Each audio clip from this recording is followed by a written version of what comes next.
One. Okay. What's the most significant injury that you've experienced while you were turning? Well, I'll tell you one thing. See my arm? That's from removing the tailstock, and you shouldn't. Oh, really? Never remove the tailstock when you got a screw drive on, because it'll come back and bite you, and it hurts. I did have one that hit me in the eyebrow and knocked me back about 3 feet. That was when I first started. But anyway, things happen, and it happens in a heartbeat, so just be careful. And one other thing I wanted to talk about was I think we really got involved in AAW when Bob Davis, bless his soul, suggested that we have rules, bylaws. We voted on it, and it went through. And Bud Schinke done all the footwork on that. So, and AAW helped Bud out also on setting up the bylaw rules. So I think that really helped the club too. Great. Thank you. Virgil, you think you're hiding back there, but you're not. Oh, I see you. Tell me, have you had a significant injury, or what is the most significant injury that you had while you were turning? Well, been hit a couple of times. Pieces coming off the lathe. Other than that, I still got all my fingers. Good. All right. Great. Well, gosh, we are just about out of time here. Okay. What is the best resource for people who want to dive deeper into wood turning? What would you say, Stuart? Go to a school, come to the club demos. As Jerry and Linda said before, Aeromont is an unbelievable resource. So one of the teachers there told me, I can teach you technique, but I can't teach you to touch. And it's really the touch of how the tools are on the wood that really makes you learn better. So having someone there who can help you and teach you more than just technique is a major thing. For me, I took a 3-day class with Trent Bosch out in Colorado at his house. This goes back in 2005. It was the most magical 3 days I ever spent. Eating breakfast with his family, his 3 kids, and then 4 of us turning all day long for 3 days. We had wood chips up to our knees, and that's where I learned how to turn green wood. That's where I bought a lot of his tools. That's where I learned how to really sharpen. I mean, he gave me the plans of making his jig, which is basically the Ellsworth grind, but I put it in the newsletter after that. Well, maybe it was in 2006. I think I started as the editor. Merle called me up in the end of 2005 and wanted me to become the secretary newsletter person, and I told him no. I just didn't think I had time. And then I called him back the next day, and I said, yeah, I'll do it. So that's what really got me kind of diving more into the club, more involvement with the club, and that's my 2 cents.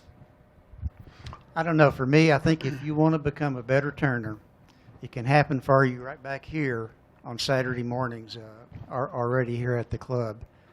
We have people that are members of our club, that have been members of our club for many, many years, that are truly world class. They're as good as there is anywhere else in the world. We know them as Anthony, or we know them as Kevin, or maybe somebody else, but these guys are good, and they're willing to share their time, and it's economical too. It's all free back there on Saturday morning. So for me, you can become a much better turner by just visiting back here on Saturday. I went to J.C. Campbell Folk School a couple of times, and that was excellent. But really, most of what I learned from Jerry, John Shackelford, Virgil, Ed Maxwell, Anthony, Don Gruce, just around here, and they are very patient people, I must say. Most of mine was hands-on in member shops and in hands-on classes here at the when they brought turners into the club on Saturdays and Sundays. Linda. I would have been in classes, and I have a very good advisor in our home studio. other than all these other things, which they're all very true, use your equipment. My dad used to always tell me it was much better to wear it out than sit around and watch it rot. So if you've got a piece of equipment, use it, and you'll get better. Okay. Repetition. That's what always helped me. Doing it over and over and over again. And also not having a lapse of concentration. That's the worst thing can happen to someone that's right in the middle of something. Telephone rings or someone knocks at the door and you look away for a second and things just go to heck. Oh. But if you keep your concentration, that's a big help. I got a quick question for you too, Kevin, real quickly. What's the greatest challenge you faced when you first started, and has that changed? Well, it was hollowing. That's what got me in. The very first hollowing tool I bought was a ring tool, which didn't really work for me. It was made for green wood, and I turned kiln-dried stuff. But hollowing was still a problem, and I was never good at hollowing until I got a certain tool. It was a Sorby RS-2000. You can hollow anything with an RS-2000. It's such a good tool. You can put a fine blade in there. It's delicate. You can put coarse blades in there. It will do fine work. It'll put a good surface finish on your wood, and it'll hog wood out. But before I got an RS-2000, and I think someone told me that was a good tool to get, that was the tool that changed the way I turned, made everything different. I went from probably a bad turner to a good turner real quick because I practiced with it. Great, great.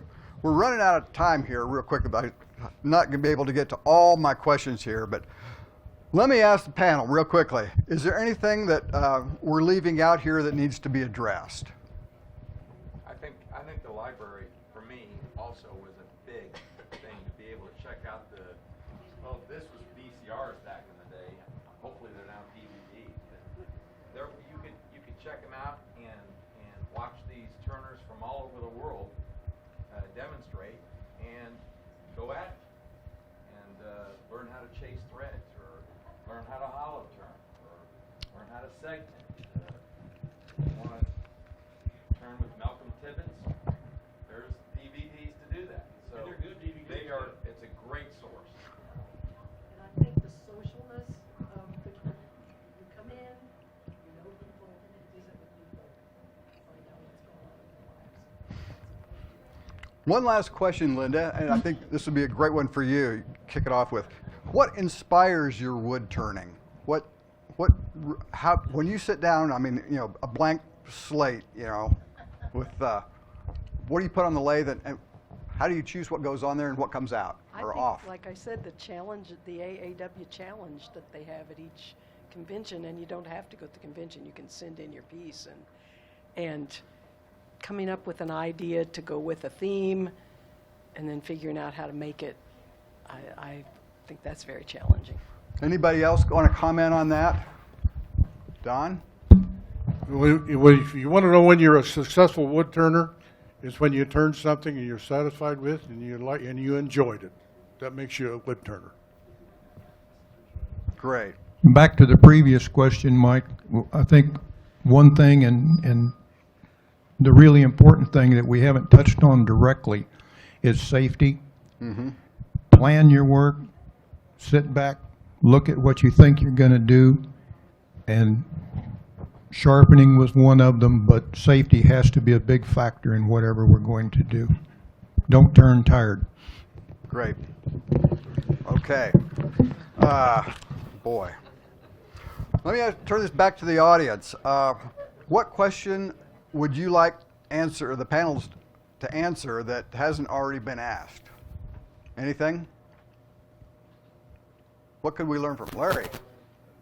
For the original board members, if there's any on there, at what point did you get the feeling this thing was going to steamroll and you couldn't slow it down?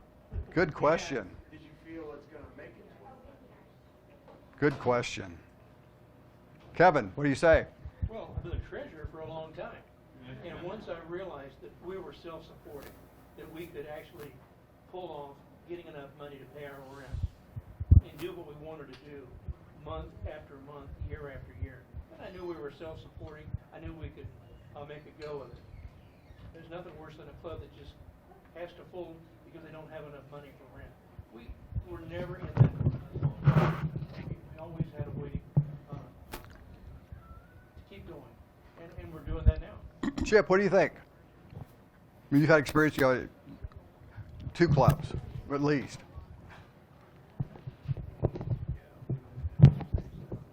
As far as What, you knew the club was really going to make it, like with the Northland group, as opposed to, this club.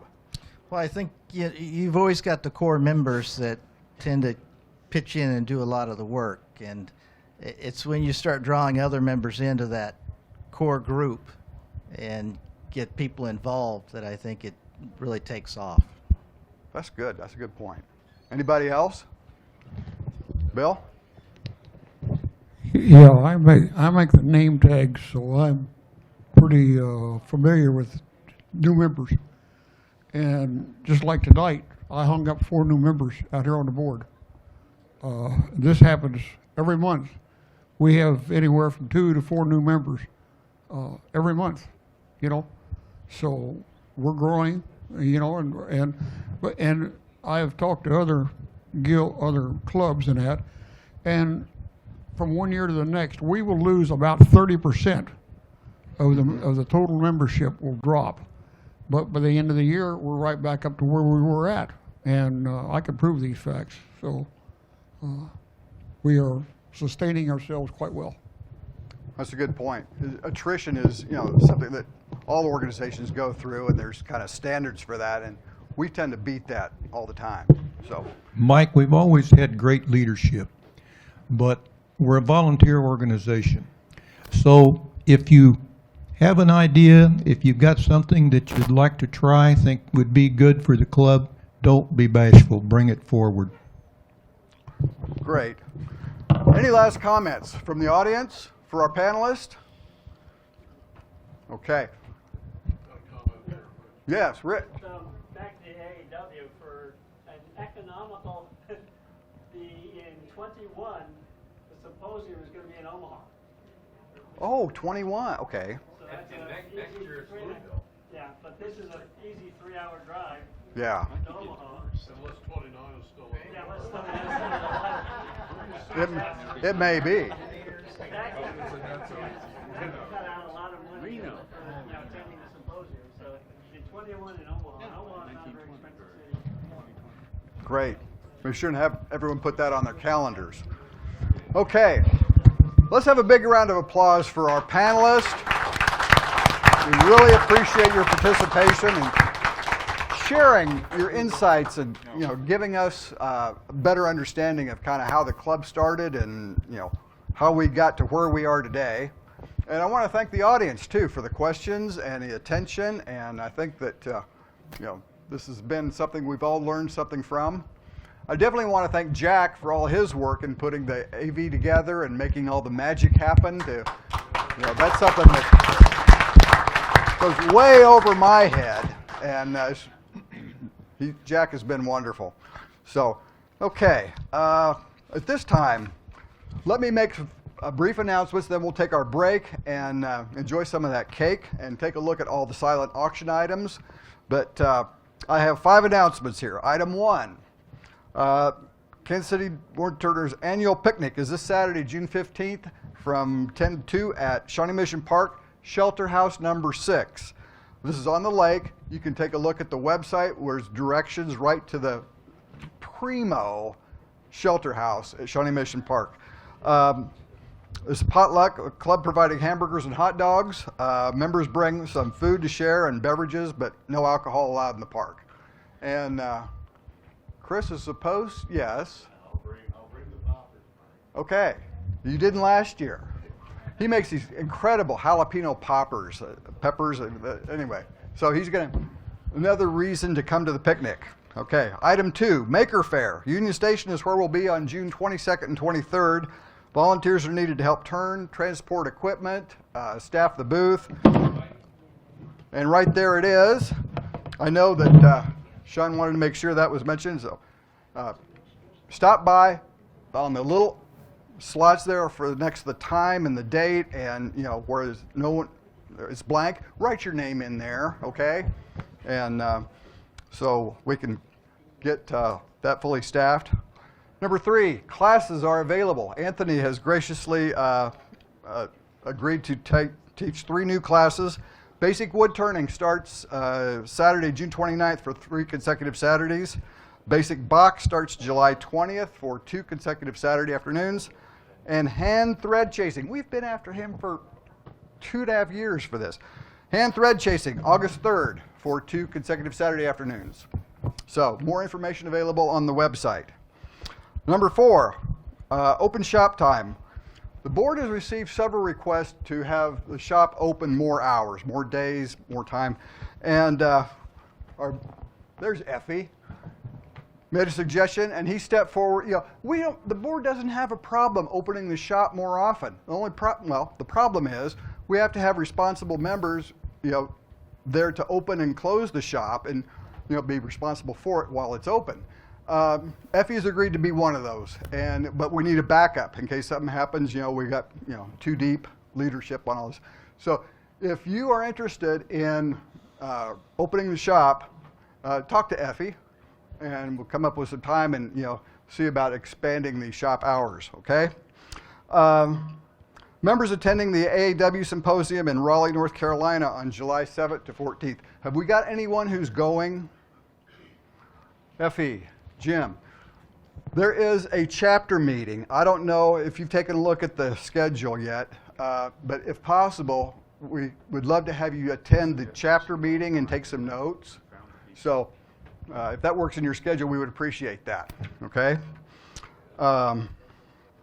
Let's see, I think that is all of the announcements. Yes.